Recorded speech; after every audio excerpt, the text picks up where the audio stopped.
पहले हमने बात की कि एक अच्छा स्ट्रक्चर गूगल को वेबसाइट क्रॉल करने में आसानी देता है और ये आपके एसईओ के लिए बड़ी बेहतर चीज़ है।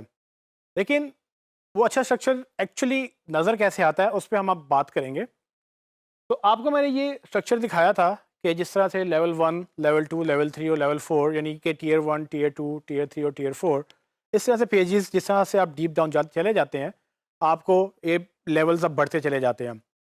ये स्ट्रक्चर की हद तक तो ठीक था, लेकिन अगर आप उसको हम यूआरएल के स्ट्रक्चर में देखेंगे तो ये कैसा लगेगा? इसके लिए मैं आपको एक एग्जांपल देता हूँ। तो लेट्स सपोज कि एक सैंपल बिजनेस की वेबसाइट लेते हैं। उसमें नॉर्मली क्या होता है कि एक होम पेज होता है, एक सर्विसेज का पेज होता है और उसके बाद एक जो पेज है वो सर्विसेज के अंडर कंसल्टिंग या प्लानिंग या उनकी सब सर्विसेज का पेजेस होते हैं।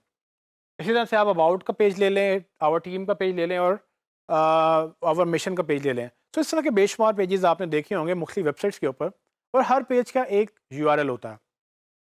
स्ट्रक्चर की बात जब हम करें, उस स्ट्रक्चर के अंदर कुछ यूआरएल कुछ इस तरह से बनते हैं।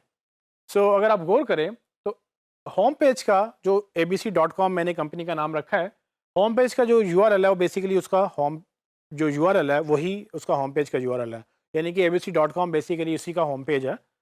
लेकिन जैसे ही आप सर्विसेज पेज पे जाते हैं जो कि एक लेवल डाउन है, वो लेवल डाउन यूआरएल में शो करने के लिए हम स्लैश डालते हैं। तो इस स्लैश का मतलब ये है कि ये एक फोल्डर नीचे चला गया है, यानी कि एक लेवल नीचे चला गया और उसके बाद उस पेज का नाम या उस पेज का यूआरएल आ जाता है। तो फॉर एग्जांपल होम पेज के नीचे सर्विसेज का पेज था, तो उसका यूआरएल बना स्लैश सर्विसेज। पूरा यूआरएल बनेगा abc.com/services।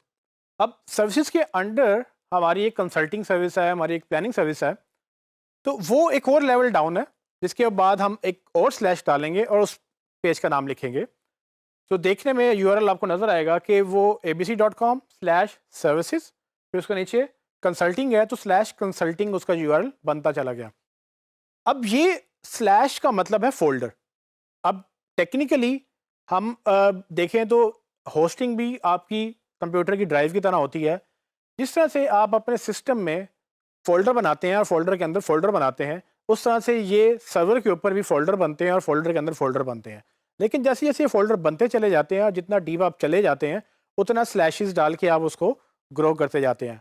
सो जब हम बात करते हैं स्ट्रक्चर की, वेबसाइट के स्ट्रक्चर की, उसके अंदर यूआरएल का स्ट्रक्चर भी बहुत इंपॉर्टेंट है क्योंकि यूआरएल का स्ट्रक्चर बेसिकली वेबसाइट का ही स्ट्रक्चर होता है। या आप यूँ कह सकते हैं कि जो वेबसाइट का स्ट्रक्चर है, वो अल्टीमेटली यूआरएल का स्ट्रक्चर बन जाता है। इस स्ट्रक्चर में आपने तकरीबन 3 चीज़ों का ध्यान रखना है। वो 3 चीज़ें क्या हैं? पहले तो ये कि आपका स्ट्रक्चर ऑर्गेनाइज़ होना चाहिए, फिर आपको 4 लेवल्स तक जाना है और तीसरा आपको सिमिलर पेजेस को ग्रुप करना है। पहले की बात करते हैं कि आपको अपने स्ट्रक्चर ऑर्गेनाइज़ करना है। तो जैसे कि आप एग्जांपल में देख सकते हैं कि होम पेज के अंडर सर्विसेज का पेज था और सर्विसेज के अंडर मैंने इंडिविजुअल सर्विसेज डाली। या कोई भी बिजनेस होगा वो एक मेन पेज होगा और उसके नीचे उसके सब पेजेस होंगे। अब मैं कंसल्टिंग और प्लानिंग को अबाउट अस के नीचे नहीं डाल सकता था क्योंकि उसकी सेंस नहीं बनती, या अबाउट अस को सर्विसेज के नीचे नहीं डाल सकता क्योंकि उसकी वहाँ सर्विसेज के नीचे सेंस नहीं बनती। अबाउट अस एक डिफरेंट सेक्शन है, सर्विसेज एक डिफरेंट सेक्शन है, लेकिन सर्विसेज की डिटेल या एक्चुअल सर्विस क्या है उसके जो सब पेजेस हैं वो सर्विसेज के अंडर फॉल करते हैं। ये स्ट्रक्चर बहुत इंपॉर्टेंट है ना सिर्फ यूजर्स के लिए बल्कि गूगल के लिए या सर्च इंजन्स के लिए। वो इस स्ट्रक्चर को फॉलो करते हैं और ये देखते हैं कि किस तरह से आपकी वेबसाइट प्रोग्रेस करती है। तो एक चीज़ आपने ध्यान में रखनी है कि आपका स्ट्रक्चर वेल ऑर्गेनाइज्ड हो, प्रॉपरली ऑर्गेनाइज्ड हो और आप उसको प्रॉपरली नेस्ट करेंगे एक स्ट्रक्चर को एक पेज को दूसरे पेज के नीचे। दूसरी चीज़ आपको जो अंडरस्टैंड करनी है कि ये जो लेवल्स आपको मैंने बताए थे, आप कोशिश ये करें कि लेवल 3 या मैक्सिमम लेवल 4 तक अपना स्ट्रक्चर ख़त्म कर लें। इसका मतलब ये है कि अगर आपको डीप पेजेस बनाने हैं तो आप बनाते चले जाएं, लेकिन जब आप 4th लेवल पे चले जाएं उसके नीचे 5th लेवल पे आप बिल्कुल मत जाएं क्योंकि 5th लेवल तक गूगल या सर्च इंजन्स उसको क्रॉल नहीं कर पाते और वो इतना डीप चला जाता है कि वो यूआरएल हो सकता है कि गूगल में मिस हो जाए या किसी भी सर्च इंजन में वो क्रॉल ना हो सके और वो इंडेक्स होना मिस हो जाए।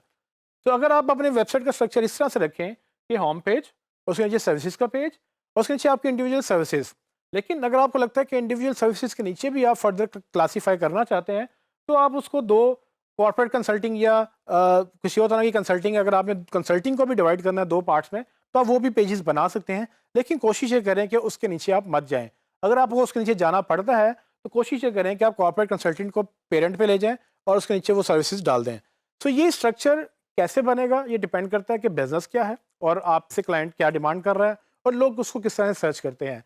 एनीवेज ये स्ट्रक्चर वेरी करेगा, बट आपने कुछ प्रिंसिपल्स याद रखने हैं। सो 4 लेवल से आपने नीचे नहीं जाना, ये उनमें से एक प्रिंसिपल है। आखिरी बात कि आपने सिमिलर पेजेस को सिमिलर स्ट्रक्चर में ऑर्गेनाइज करना है। ये बात हमने जैसे पहले डिस्कस की कि सर्विसेज के नीचे सर्विसेज के पेजेस ही अच्छे लगेंगे। वो एक तो उसके अंडर आने चाहिए, वो ज़रूरी है क्योंकि स्ट्रक्चर बहुत ज़रूरी है, लेकिन फिर ये भी ज़रूरी है कि आप रेलिवेंट पेजेस को रेलिवेंट ग्रुप में या उसके अंडर स्ट्रक्चर करेंगे ताकि गूगल को अंडरस्टैंड हो जाए कि हाँ, अगर कंसल्टिंग एक सर्विस है लेकिन उसके ऊपर एक पेरेंट सर्विस है जो सर्विस का पेज है और उसके ऊपर होम पेज है, तो गूगल इस तरह से अंडरस्टैंड करता है कि हाँ, यूज़र अगर सर्विसेज के पेज पे आ रहा है तो माइट पॉसिबल कि वो कंसल्टिंग सर्विसेज देखना चाह रहा हो, क्योंकि लोग सर्विसेज बाय नहीं करते, लोग एक्चुअल सर्विस की सिंगल सर्विस बाय करते हैं जो कि कॉर्पोरेट कंसल्टिंग हो सकती है, कॉर्पोरेट प्लानिंग हो सकती है या खाली प्लानिंग की सर्विसेज हो सकती हैं। तो ये वेबसाइट ऑर्गेनाइज करने के डिफरेंट तरीके हैं जिसको आपको अंडरस्टैंड करना है, लेकिन एक चीज़ आपको याद रखनी है, आप अपनी वेबसाइट करें या आप किसी की वेबसाइट करें, गूगल हर वेबसाइट का स्ट्रक्चर मेजर करता है और उसकी बेस पे वो एसईओ में रैंकिंग्स देता है। तो आपने भी एसईओ में रैंकिंग अच्छी करने के लिए स्ट्रक्चर को बेहतर बनाना है।